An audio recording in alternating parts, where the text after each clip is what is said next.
Okay.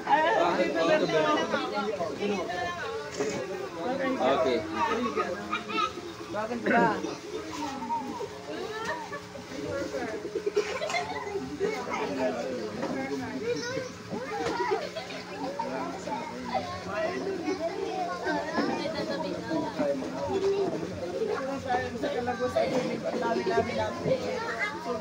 Okay.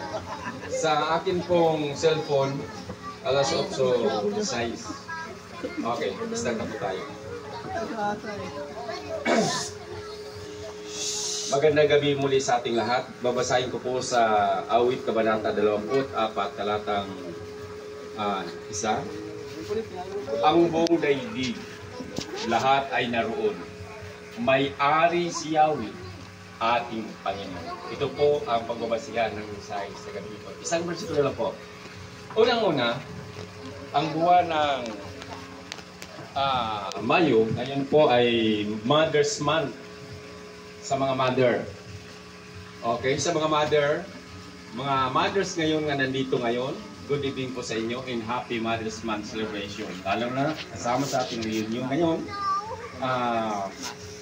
Actually noon sa ating pag-celebrate po, simple lang ating celebration ng ating reunion kasi pobre ang lugar, sa transportation, kahit nasa mga resources, kahit nasa mga resort, iba po. Yung nakikita natin ngayon, bakit daw hindi natin pinuntahan yung mga gandang resorts doon. Ngayon lang po yan, mga 2,000 na lang yan na develop. Doon po, quarry lang po yan. Kaya pag may babaeng pumunta doon magbakbaha, ay siguradong dadakbaon ka talaga doon kasi akala alimasag. So wala tayo, kung ano man yung karanasan natin po, iyan ang realidad. So pobre talaga. Sa transportation, ang lugar ay hindi pa develop. Ngayon lang po itong mga 2,000 ano na. Kaya kung nakita man natin nga hindi natin napunta noon, iyan po ay natural. Kasi talagang remote na area na yon. Ngayon lang yun ang develop, nakikita natin magaganda ngayon. So ngayon, ang importante, maganda ang ating puso ngayon. Yan po ang importante. Sa mga mother, gusto kong bigyan ng punto ang mother, no? Ang tunay nga mother, lalo na may panampalataya sa Diyos, ay may pagmamahal sa kanyang mga anak. Nakita ko nga kanina ang ating chick ko, naglulutos niya, takbo siya sa kanyang anak kasi umiyak. Ganyan. Kaya pag malaki na kayong mga anak, huwag kayong maging daldalira sa mga magulang ninyo, lalo sa mama ninyo. Kasi ang mother, gabi pong pagpalaki sa inyo, pagpalaki ng buto ninyo, pagsuporta sa inyo. Tingnan mo ang ating chick ko kanina, humahanga po sa kanya para masuportaran ang pangailangan ng kanyang mga anak. So ngayon, nakita ko rin yung tinatawag na bagang, ang tawag sa ba squirrel o yung daga-baga nga mahabang buntot. Nakita ko actual yan sa Taiwan, no? Ang daga ng anak niya, yung squirrel ba tawag niyan? Sa iba, squirrel tawag sa iba eh. Daga nga nasa Taiwan, nga nasa puno ng kaistan. Ang kanyang anak ay ang kanyang anak kinain ng kubra. Pero hindi pinabayaan ng ina. Di baling nakataya ang kanyang buhay, pinortiktahan niya ang kanyang anak nga napuluputan ng ahas na gustong kainin. Kinagat-kagat, maliit lang na daga ng pero nilabanan niya ang ahas para mabitawan ang kanyang anak hanggang nakabitaw sa pagkapulupot at nakaalpas. Pagkaalpas ng hina na, kinagat niya, dinala niya sa puno ng kahoy. So ganyan puno ang ina. Talagang kahit nahayop nga, protektihan niya, nakataya kanyang buhay. Lalo na sa tao nga, normal ang kasipan ng tao. Talagang grabe po nga para yung pagprotekta sa kanyang anak, ginagawa ang paraan para mapalaki, mapakain, mapalaki. Ganyan po yung naturalisa ng mga magulang. Kaya kayong mga anak, dapat ngayon pag-silver natin sa Mother's Month, dapat huwag kayong maging abusado sa mga magulang ninyo. Matuto kayong magrespeto. Kasi gabing pagprotekta sa inyo. So pangsunod nga mga punto, tandaan natin ang lahat ng bagay sa mundo. Sino may-ari? Sabi sa ating teksto, ang Diyos ang may-ari. Kaya tingnan ninyo, ang may-ari, pumunta tayo ng Kalagwas, ano maganda? Napakaganda ng tanawin, na-appreciate natin. Nagpasalamat tayo nakarating doon kasi mga mayaman na tayo. Hindi ba tayo makarating doon kung hindi tayo mayaman? Hindi tayo makarating doon kung wala tayong pira. Pasalamat tayo sa Diyos. Ang may-ari niyan, ang Diyos. So, nakapunta tayo, maswerte kayo nga may mga gulang kayo nga masisipag, kaya nakapag-provide ng pira. kaya nakapunta tayo. Iyon ay pag-aari ng Diyos. Kaya huwag abusuhin, huwag pagsamantalahan.